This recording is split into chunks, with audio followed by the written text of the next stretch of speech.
మార్కాపురం జిల్లా కనిగిరి నియోజకవర్గంలోని పామూరు పట్టణంలో అఖిల భారతీయ విద్యార్థి పరిషత్ 78వ ఆవిర్భావ దినోత్సవాన్ని జాతీయ విద్యార్థుల దినోత్సవంగా ఘనంగా జరుపుకున్నారు.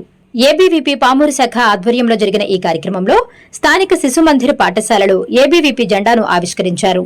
అనంతరం పాఠశాల నుండి సుమారు 1000 మంది విద్యార్థులతో పట్టణ ప్రధాన వీధుల గుండా భారీ ర్యాలీ నిర్వహించారు. దేశభక్తి, విద్యార్థి చైతన్యం, జాతీయ భావజాలాన్ని ప్రతిబింబించే నినాదాలతో ర్యాలీ ఆకట్టుకుంది. ఈ కార్యక్రమంలో జిల్లా ఏబీవీపీ కన్వీనర్ గురునాథ్, కనిగిరి నియోజకవర్గ ABVP convener Battula Ramanjaneyulu, Pamuru town vice president Boppuru Abhilash పాల్గొన్నారు. అలాగే ఏబీవీపీ కార్యకర్తలు పవన్ రెడ్డి, విష్ణువర్ధన్ రెడ్డి, మౌనీష్ చౌదరి, వేమవరపు మనోజ్, వేముల యశ్వంత్, బండారు ప్రతాప్, ఈశ్వర్రెడ్డి, నవదీప్, బత్తుల అనిల్ కుమార్, శ్రీహరి తదితరులు పాల్గొని కార్యక్రమాన్ని విజయవంతం చేశారు.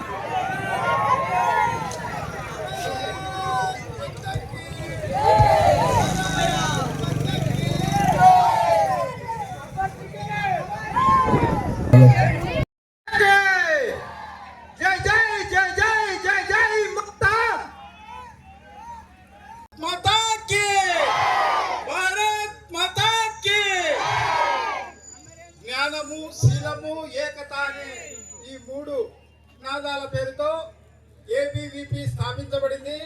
ఇప్పుడు దాకా మన యొక్క కన్వీనర్ మాట్లాడినట్టు దాదాపు 7 లక్షలు కాదు 10 లక్షల మంది విద్యార్థులు దీంట్లో ఉంటున్నారు. ప్రపంచంలోనే అగ్రగామి స్టూడెంట్ యూనియన్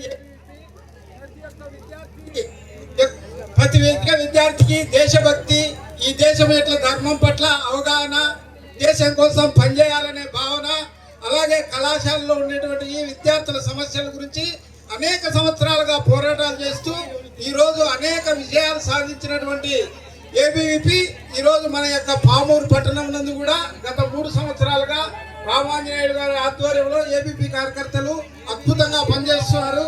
ఇదే స్ఫూర్తితో కొనసాగి మన యొక్క దేశం, ధర్మం గురించి ఆలోచన చేస్తూ ప్రతి ఒక్క విద్యార్థి ఉన్నత స్థాయి లక్ష్యాలను చేరుకొని మన దేశానికి, మన భరతమాతకు ఉపయోగపడాలని కోరుకుంటూ సెలవు తీసుకుంటున్నాను. వందే మాతరం, వందే వందే వందే వందే వందే వందే వందే జై హింద్.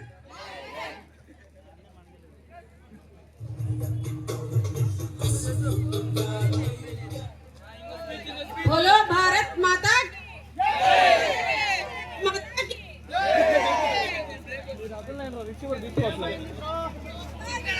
ఏబీవీపీ విద్యార్థులందరూ కూడా నా శుభాకాంక్షలు.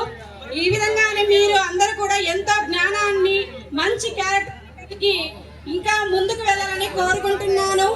మన దేశానికి, మన సమాజానికి ఎంతో ఉపయోగపడాలని కోరుకుంటున్నాను. Thank you.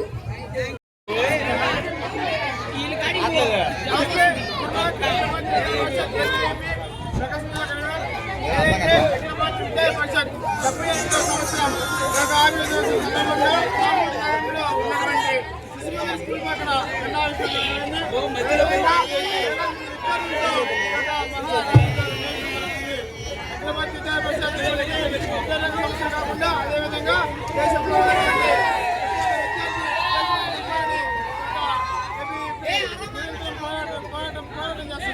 అదేవిధంగా రీసెంట్ గా ఏదైతే నీట్ ఎగ్జామ్ పేపర్ లీక్ అయిందో ఆ యొక్క దానికి కూడా హైదరాబాద్ కార్యకర్తలు నిరంతరం ఇప్పుడు పోరాటం చేశారు. అదేవిధంగా రీసెంట్ గా చేయడం జరిగింది. అది కేవలం అంటే ఎప్పటి నుంచి హైదరాబాద్